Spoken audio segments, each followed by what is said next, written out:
Hola, ¿cómo están? ¿Qué tal? Bienvenidos a Sin Filtro. Este es un espacio de diálogo político con los temas más importantes del país. Y estamos llegando a todos ustedes gracias a Coordinadora Republicana y al canal BHTV de Cable Más, que tiene más de 3 millones de suscriptores a nivel nacional.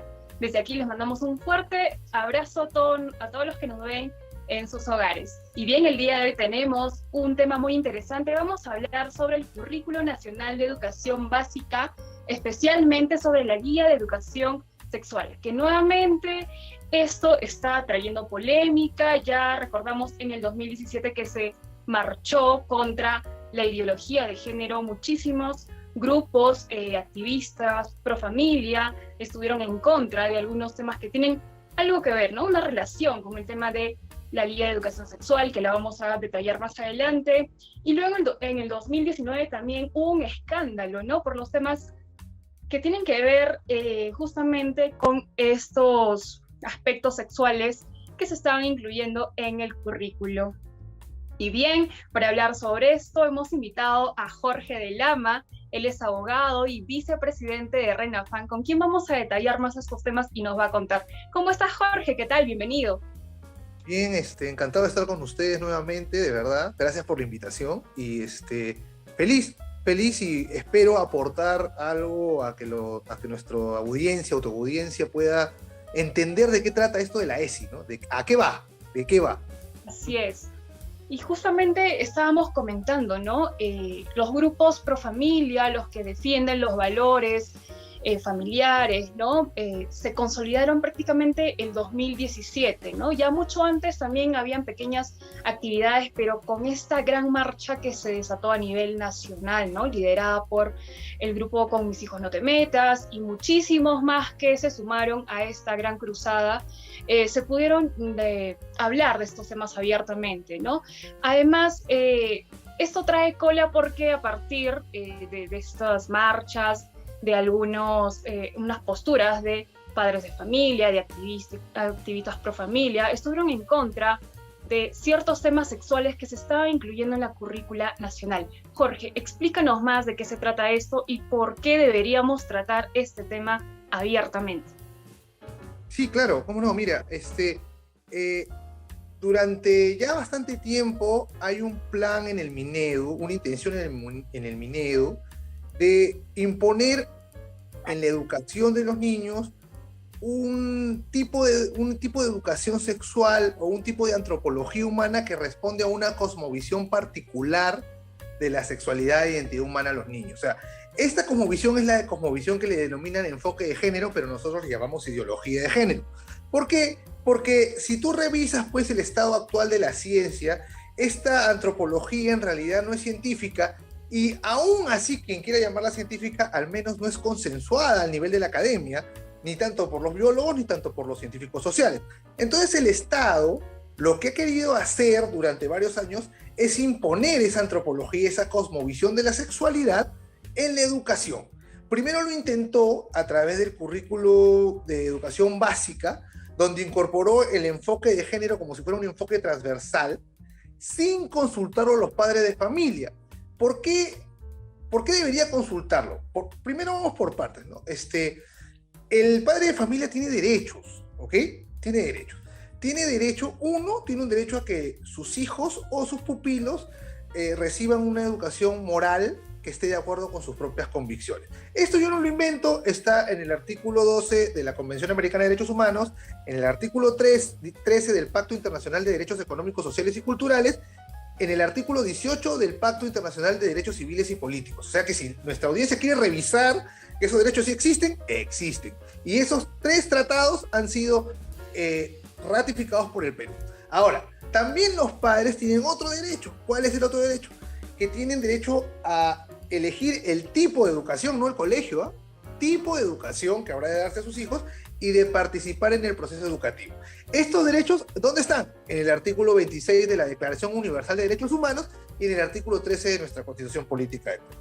Ahora, teniendo eso claro como base, hay que aumentar un detalle más. El Estado peruano es un Estado que se supone que es plural y aboga por la diversidad. Es poseedor de una diversidad étnica, cultural, religiosa y social bastante amplia y bastante compleja. En ese sentido, llama la atención que el Estado lo que busque es imponer una sola forma de entender la sexualidad de la gente. Es decir, y ni siquiera es una forma que ha creado el Estado peruano, ¿eh? Es una forma que han recogido, y esto se notó en la investigación que hubo sobre los textos pornos en el Congreso, han recogido un texto, todo esto de un texto que se llama One Curriculum, ¿ya? Que es creado por organismos internacionales, entre ellos la International Planet Parent. Entonces, lo que sucede cuando el Estado hace esto es que no solo viola derechos, sino que además lo que hace es homogeneizar a la población cuando no todos los padres de familia estamos a favor de la cosmovisión que ellos quieren imponer. Al Estado no le corresponde entrar en moral, Andrea. O sea, acuérdate que mucha de la gente que está a favor del currículo siempre dice que nadie debe imponer la moral. Por eso decimos, el Estado debe estar separado de la moral. Y el aspecto sexual y la sexualidad y los temas sexuales son temas en los cuales casi no hay, en muchas cosas no hay un acuerdo científico, una verdad absoluta, sino que responden a las cosmovisiones de la gente. Entonces lo que está haciendo el Estado en realidad es intentar adoctrinar. Esto es lo que ocurrió con el currículum, y el currículum fue una parte de es un documento mayor, y en la ESI, que es la guía de educación sexual integral, es un documento que derivado del currículum. Entonces, es el mismo problema, ¿no? Jorge, muchos se preguntan, ¿no? Dicen ya, pero si la guía de educación sexual proviene de organismos internacionales, bueno, y otros entes que trabajan, están informados sobre este tema, ¿por qué no debería adoptarse, no? Según tú, o queremos que les expliques a la población, a quienes nos ven, esta guía que viene de fuera, estamos todos obligados a adoptarla, sobre todo como Estado peruano, y por qué el gobierno no elabora una propia guía, ¿no? Como bien lo dices, conversando con los padres de familia, viendo otros temas. ¿Por qué tendríamos que adoptar cosas externas como si fuera una imposición, entre comillas? Bueno, en realidad, la política del Estado peruano en términos de tratados ha sido muy deficiente. El Estado peruano tiende en su política diplomática a firmar todo lo que se le ponga enfrente. ¿Okay? Lo hemos visto con Escazú, lo hemos visto con el Tratado de la Juventud Iberoamericano de la Juventud, lo vemos siempre. La política diplomática del Perú es firmar todo lo que venga, porque según ellos así se muestran colaborativos y mantienen una política exterior amigable, lo cual es algo incorrecto. De ahí terminan siempre lanzándole la pelota o la papa caliente al Congreso de la República. Ahora, eso por un lado. Segundo, en realidad los derechos humanos se han creado para eso. Los derechos humanos que yo he mencionado, los artículos que he mencionado, se encuentran en tratados que fueron firmados luego de la Segunda Guerra Mundial para evitar lo que había pasado. ¿Y qué había pasado? Que el Estado se había excedido en lo que eran sus competencias. ¿Y qué hacía? Se imponía sobre el ser humano y sobre el individuo y sobre sus derechos. Entonces estos tratados lo que buscaban es evitar que se nos impongan este tipo de situaciones que nos homogeneizan.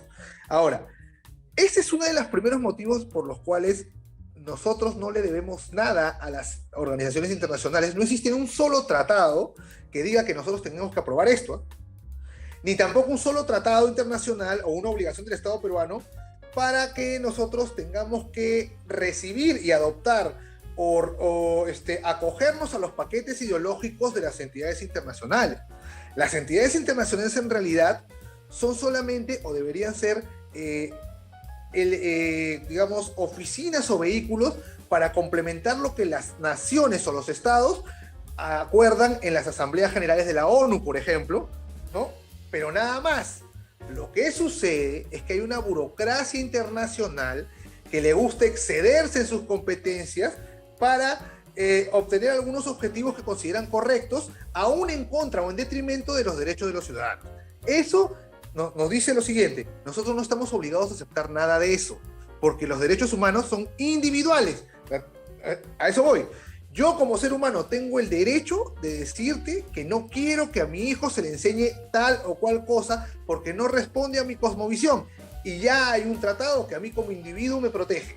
Entonces, el creer que una entidad o unos académicos pueden forzarte a aceptar esto por el mero hecho de ser académicos o ser una entidad internacional, lo que demuestra en realidad es tal vez una especie de complejo o tal vez un sometimiento de la soberanía de la nación en cuanto a su proyecto de desarrollo, porque los nacionales, el proyecto de desarrollo siempre pasa por la educación, Andrea. El proyecto de desarrollo de un país pasa por la educación. Entonces nosotros no tenemos que hacer caso a eso. Jorge, muchos preguntan, ¿no? ¿Cuál es la crítica central que se hace a este proyecto o a esta guía, ¿no? ¿A qué se debe ese rechazo? Es que hay demasiada hipersexualización, se están tocando temas que tal vez los menores no necesariamente tienen que saber, ¿no? Porque hay cosas dosificadas que a veces se imparte a la infancia, a la juventud, de acuerdo, ¿no? A la edad. ¿Qué es lo que se critica puntualmente de la guía de educación sexual? Lo primero es que no se consultó a los padres de familia. Si no consultas a los padres de familia, en realidad estás prácticamente quitando la barrera que protege a los hijos de manera natural, ¿no? Lo segundo es que se establece una cosmovisión de la sexualidad humana que no nos corresponde o que no compartimos todos. Lo tercero, entre estas, mira, por ejemplo, yo no comparto que en el punto 1.1 de la guía se busque brindarles competencias a mis hijos para vivir su sexualidad con responsabilidad y en forma plena, saludable y placentera. ¿Por qué el Estado tiene que meterse a hablar sobre un tema de placer, que es un tema de índole moral? ¿Por qué? Si tanto hemos estudiado en la Academia de Derecho, en la Escuela de Derecho, que la moral y la ley no están juntas, ¿no? Que hay que separar la religión del Estado, y sin embargo, aquí ellos tratan de entrar en aspectos internos del ser humano. Otra cosa más, ¿no? Se habla que existen derechos sexuales de los menores. Los menores hasta cierto punto tienen indemnidad sexual, es decir, no pueden ser estimulados. Sin embargo, en este caso sí lo buscan. ¿Qué más? Se dice que la educación sexual integral es parte del derecho a la educación. Y repito, no lo es. ¿Por qué? Porque lo que debe recibir un educando es una educación basada en la verdad. Y en temas sexuales hay varios enfoques y varias cosmovisiones. ¿Cuál es la verdadera? Y varía de cada cultura. Ellos mismos lo dicen con el género. Ellos mismos dicen, varía de cada cultura. Pero sin embargo, en nuestro caso, hay que implantar uno solo, ¿no? Eso en realidad es autoritarismo. Y te puedo narrar más cosas, ¿no? Dice que por ejemplo, en el 2.1 dice el Currículo Nacional de Educación Básica contempla el reconocimiento de los derechos sexuales y reproductivos. En ninguna parte de la legislación nacional se contempla esto. No se firmó un tratado tampoco al respecto. ¿Por qué? Porque los derechos sexuales y reproductivos son un eufemismo para el aborto.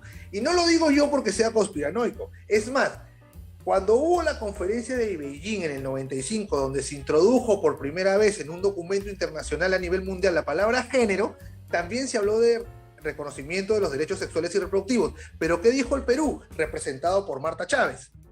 ¿Qué dijo? Que en ningún caso en el Perú los derechos sexuales y reproductivos involucran el aborto, ¿sí? Porque ella se dio cuenta que a eso iba. Disfrazado del eufemismo, tienes derecho a ser padre o madre cuando tú quieras, se entiende o se incluye el derecho a abortar. ¿Qué más hay? Por ejemplo, reconocer que existen estereotipos de género. Ya, la pregunta que me hago es, científicamente podemos hablar de una verdad absoluta sobre qué es un estereotipo. ¿Quién va a decir lo que es un estereotipo? Entonces aquí se está vulnerando el derecho del educando. El educando no puede recibir una educación donde le digan que 2 más 2 es 5, pues. Entonces, en este caso puntual, lo que le están diciendo es, este enfoque es el único verdadero cuando es absolutamente discutido. Y además, la ESI se jacta de ser científica. Y repito, ¿cuál es el consenso científico sobre estos temas? Estos temas, si tú revisas, y nuestros amigos de la audiencia revisan, Google académico y ponen diferencias entre hombre y mujer y todo esto, van a encontrar un sinnúmero de posiciones. Así te lo digo. Entonces, Claro. ¿cómo es posible que el Estado adopte esa cosmovisión y nos la imponga? Claro, y sobre todo, como bien mencionas, no hay esa conexión o conversación directa con los padres para llegar a un consenso, ¿no? Al menos dialogar de qué es lo que le vamos a hablar a los niños. Y también gran responsabilidad tienen los padres de familia que muchas veces abandonan a sus hijos, los entregan totalmente al Estado, ¿no? Muchos, bueno, ahora, ¿no? Se estuvo viendo y algunos padres decían, pero ya, ¿cuándo empiezan las clases? Que se los lleven de una vez. Ese abandono también del padre hace que dejemos a los hijos completamente al Estado y a veces ni siquiera revisamos qué es lo que le están enseñando, cómo lo están formando, ¿no? Jorge, se nos acaba el tiempo. ¿Cuál es tu mensaje final? Y bueno, espero que nos acompañes las próximas porque este tema da para más. Encantado. Mira, el mensaje principal es que así tú estés de acuerdo con la ESI o no lo estés, defiende tu derecho a dar tu consentimiento. O sea, tú puedes estar a favor de la ESI si quieres, yo no me meto en eso, es tu libertad, pero por lo menos defiende el derecho a que el Estado te consulte, porque una vez que te deja de consultar, ya no eres relevante para ninguna política y pueden hacer lo que le da la gana contigo. Entonces, va para todos esto, nada más. Bien te agradezco por la invitación, encantado de estar siempre con usted. Gracias, Jorge. Un invitado especial, él ha sido Jorge Lama, abogado y vicepresidente de RENAFAM, este grupo pro familia que siempre está luchando a favor de los valores familiares. Y bien, nos vemos el próximo viernes a las 11 de la mañana con mucho más temas. Un saludo a todos.